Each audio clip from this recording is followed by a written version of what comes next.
Welcome to another episode of My Weird Prompts, an AI-generated podcast featuring the random prompts of Daniel Rosehill as answered by a revolving cast of friendly AI characters. Join us for deep dives into AI, technology, and whatever other random thing Daniel finds fascinating today. Subscribe on Spotify or your favorite podcatcher. Now, today's episode.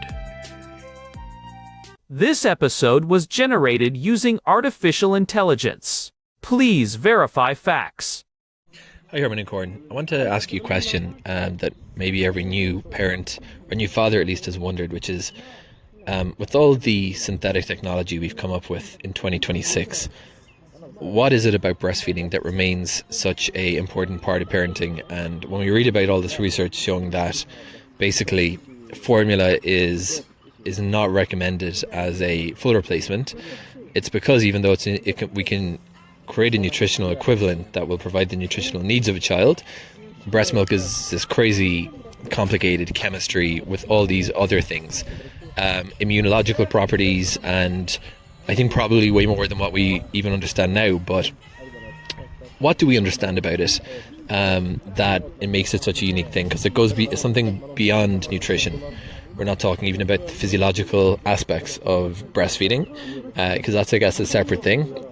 What is it about it that makes it such an important thing, and remains, even as we develop evidence and gather evidence, it remains such a strong recommendation across seemingly most of the world's health authorities that it's the way to go? Hey everyone, welcome back to My Weird Prompts. We are coming to you from our living room here in Jerusalem, and I have to say, the air is finally starting to clear up after that massive dust storm yesterday. I am here with my brother, as always. Herman Poppleberry, at your service. And, yeah, that dust was something else. I think I spent half the day yesterday just cleaning the grit off my rare book collection. But we have something much more interesting than the weather to talk about today. Our housemate Daniel sent us a voice note this morning that really got me thinking about the intersection of ancient biology and high technology. It is a fascinating one. Daniel was asking about breastfeeding, specifically in the context of where we are now in February of 2026. We have got all this incredible synthetic technology, we have got precision fermentation, we have got lab-grown proteins that are nearly identical to the real thing. And yet, the global medical consensus is still so heavily weighted toward breastfeeding. Daniel wanted to know why formula, even with all our advancements, still is not considered a full equivalent. What is the secret sauce, so to speak? It highlights the fundamental difference between nutrition and biology. Most of us think of milk as a list of ingredients, right? You've got your proteins, your fats, your carbohydrates, and your vitamins. If you can match those numbers on a label, you should have the same product. But what we are learning, and what research has really leaned into over the last few years, is that breast milk is not just food. It is a living, bioactive communication system. A communication system? I like that framing. It suggests that there is information being passed between the mother and the baby, not just calories.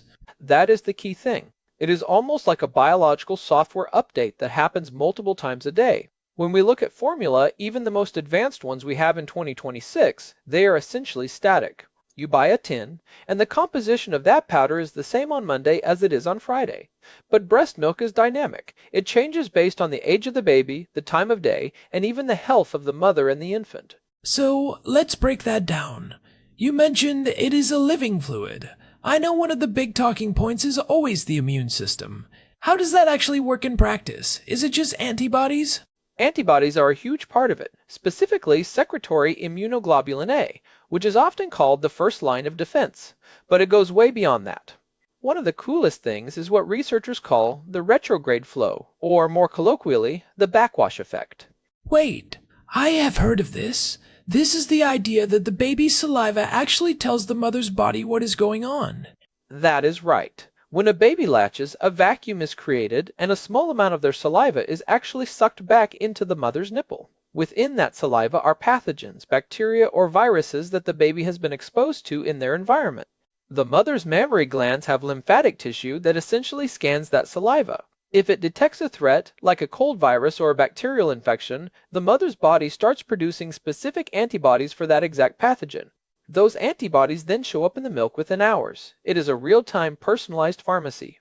That is incredible. So if the baby is starting to get sick, the mother's body recognizes it before the baby even shows major symptoms and starts sending the medicine through the milk. You can't put that in a tin of formula.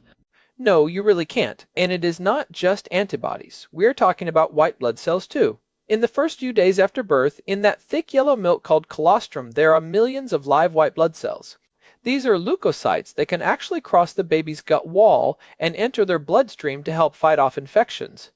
It is a level of biological integration that we just haven't been able to replicate synthetically. I remember reading something about the microbiome as well. We talk a lot on this show about gut health, but it seems like breast milk is the original architect of the human microbiome. Oh, definitely. This is where we get into one of my favorite topics, human milk oligosaccharides, or HMOs. For a long time, scientists were baffled by these. They are the third most abundant solid component in human milk, after lactose and fats. But here is the kicker. Babies cannot digest them. They have no nutritional value for the infant. So why are they there? Why would the body expend so much energy creating something the baby can't even eat? Because they aren't for the baby. They are for the bacteria in the baby's gut, specifically a type called Bifidobacterium infantis. These HMOs act as a prebiotic, a very specific fertilizer that ensures the right kind of bacteria colonize the infant's gut. This prevents harmful bacteria like E. coli or Salmonella from taking hold. It is basically the mother's way of terraforming the baby's internal ecosystem to make it a safe environment. It is amazing to think that a significant portion of the energy a mother puts into making milk is actually destined for bacteria, not the child. It shows how fundamental that symbiotic relationship is from day one. But Herman, we do have synthetic HMOs now, right? I have seen them advertised in high-end formulas lately. We do, and that is a major step forward. But there is a catch. There are over 200 different types of HMOs in human milk, and each mother produces a unique profile based on her genetics and her environment. Most formulas today might include 2 or 3 of the most common ones, like 2'-fucosilactose. It is like trying to recreate a rainforest by planting 3 types of grass. It is better than nothing, but it lacks the incredible complexity and diversity of the natural version. That makes sense. It is the difference between a supplement and a whole food. But what about the things that aren't even chemical? You mentioned earlier that it's a communication system. Does that extend to hormones and circadian rhythms? It certainly does. This is something that often gets overlooked. The composition of breast milk changes depending on the time of day. Morning milk is high in cortisol and amino acids that promote alertness. Evening milk, on the other hand, has much higher levels of melatonin and tryptophan, which help the baby develop their own circadian rhythm and fall asleep. So, if you are pumping milk and giving it in a bottle, you actually have to be careful about when you give it. Ideally, yes. If you give a baby morning milk at 10 p.m., you might accidentally be giving them a shot of biological espresso. Formula, again, is static. It doesn't have those hormonal fluctuations that help train the baby's internal clock. It seems like the more we learn, the more we realize that breast milk is essentially a bridge. It is the transition from being physically connected in the womb to being an independent biological entity. It provides the training wheels for the immune system, the gut, and even the brain. That is a great way to put it. And speaking of the brain, we have to talk about the long-chain polyunsaturated fatty acids like DHA and ARA. While these are now added to almost all formulas, the way they are packaged in breast milk is different. They come in these little structures called milk fat globule membranes, or MFG, MISs. Recent studies from 2024 and 2025 have shown that these membranes play a huge role in neurodevelopment and even in protecting against infections. Most formula manufacturers have historically stripped these away because they are difficult to process, though that is starting to change in the premium market. I think one of the things Daniel was touching on in his prompt was the idea of nutritional equivalence. We can match the calories, the protein grams, and the fat content. But it sounds like the nutrition is almost the least interesting part of what is happening here. I think that is a fair assessment. If you are just looking at growth charts, babies on formula grow just fine. They hit their milestones. But when you look at the long-term health outcomes, that is where you see the subtle but significant differences. We see lower rates of asthma, obesity, and type 1 diabetes in children who were breastfed. We see better cardiovascular health later in life. And a lot of that comes back to epigenetics. Epigenetics. That is the way our environment can turn certain genes on or off, right? That is right. And breast milk is full of microRNAs. These are tiny molecules that don't code for proteins themselves, but instead act as regulators for other genes. There are thousands of these in human milk, and they survive the infant's digestion to enter the bloodstream and tissues. They can literally influence how the baby's genes are expressed, potentially programming their metabolism and immune system for decades to come. That is a lot of responsibility for a fluid. It is almost like a second set of genetic instructions being passed down after birth. It really is. And we are still just scratching the surface. One of the most mind-blowing discoveries of the last decade is the presence of stem cells in breast milk. Stem cells? Like the cells that can turn into any other kind of cell? Yes, live human stem cells. When a baby drinks breast milk, these cells survive the stomach and can migrate into the baby's brain, heart, liver, and bones. There is evidence suggesting they actually integrate into those organs, a phenomenon called microchimerism, and become part of the baby's body. We don't fully understand why yet, but it's possible they are there to help with rapid organ development or repair. Okay, that is wild. The mother is literally giving parts of her own cellular makeup to help build the baby's organs. That is a level of intimacy that goes way beyond just feeding. It really shifts the perspective, doesn't it? It is not just a meal, it is a biological transplant in every feeding. So, Herman, given all of this, why is there such a push for synthetic alternatives? If breast milk is this miracle fluid, why are we spending billions of dollars trying to recreate it in a lab? Because, as much as we talk about the biological perfection of breast milk, the reality of breastfeeding is incredibly difficult for many people. There are medical reasons like low supply or medications that aren't compatible with nursing. There are societal reasons like the lack of parental leave or the pressure to return to work, and there are personal reasons. Breastfeeding is an enormous physical and emotional demand on the mother. Right. And I think that's an important point to make. We are talking about the science here, but we also have to acknowledge the human element. Formula has been a literal lifesaver for millions of babies. Without it, many children simply wouldn't have survived. That is so true, and that is why the research we are talking about is so important. The goal isn't to make parents feel guilty for using formula. The goal is to understand breast milk so well that we can make formula better. If we can identify which microRNAs or which HMOs are the most critical for long-term health, we can start adding them to synthetic versions. We are trying to close that gap, even if we can never fully bridge it. You know, I was looking into some of the 2026 startups that are working on this. There are companies now, including some right here in Israel like Wilk, that are using lab-grown human mammary cells to produce cultured human milk. They are trying to get the cells themselves to do the work in a bioreactor, rather than just mixing chemicals in a vat. I have been following them too. It is a fascinating approach. If you can get actual human cells to secrete the milk, you might get those milk fat globule membranes and some of the HMOs that are currently missing. But you still wouldn't have that real-time feedback loop with the baby's saliva. You wouldn't have the mother's antibodies changing in response to a local flu outbreak. You wouldn't have the stem cells. It's the living part that remains the final frontier. You can grow the cells, but you can't grow the relationship between two specific immune systems. You're right. It is a biological dialogue. And a dialogue requires two participants who are present and interacting. So, if we look at the recommendations from organizations like the World Health Organization or the American Academy of Pediatrics, they usually recommend exclusive breastfeeding for the first 6 months. Given what we have talked about, that makes a lot of sense. The first 6 months are when the immune system and the gut microbiome are at their most vulnerable. And that is the critical window for that terraforming we talked about. By 6 months, the baby's own immune system is starting to take over, and their gut is becoming more robust.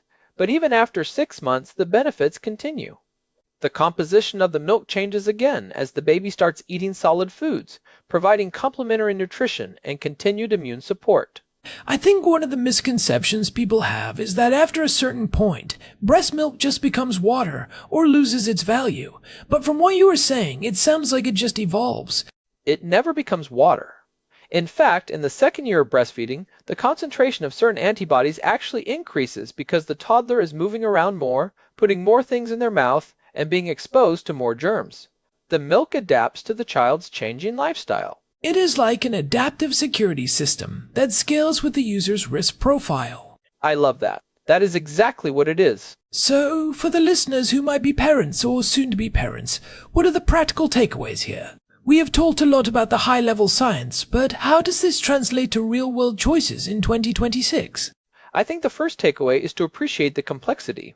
If you are able to breastfeed, even for a short period, you are providing a biological foundation that is incredibly unique. Even a few weeks of colostrum and early milk provides a huge boost to the immune system. And if you can't breastfeed or choose not to, what should you look for in a formula today? Look for those bio-inspired ingredients. In 2026, we have much better access to formulas with multiple HMOs. Look for those that include milk fat globule membranes if they are available, and pay attention to the source of the proteins. Some of the newer formulas are using precision fermented human identical proteins rather than just modified cow's milk. It is not the same as the living fluid, but it is a much closer nutritional match than what we had even 5 years ago. It is also worth mentioning donor milk. In many cities now, including here in Jerusalem, there are milk banks where mothers with an oversupply can donate to those in need. For premature babies especially, donor human milk is often treated as a medical necessity because it significantly reduces the risk of serious intestinal issues like necrotizing enterocolitis. That is a very important point. For preemies, the medicine aspect of breast milk is even more pronounced. Their systems are so fragile that the protective qualities of human milk are often the difference between a smooth recovery and major complications. You know, Herman, thinking about all of this makes me realize how much we still have to learn about the human body. We think of ourselves as these independent individuals, but the more we look at things like breastfeeding or the microbiome, we see that we are actually these deeply interconnected systems. We are literally built from the biological contributions of others. It is a very humbling realization. We spend so much time focusing on our technology and our ability to engineer solutions, but nature has had millions of years to perfect these systems, sometimes the best. This episode was generated using Gemini Flash 3. Text-to-speech engine was Chatterbox Turbo. Thanks for listening to another episode of My Weird Prompts, an AI-generated podcast featuring Daniel Rosehill's AI prompts, as answered by a revolving cast of friendly AI characters including me, Cornelius the Sloth. Subscribe on Spotify or visit myweirdprompts.com.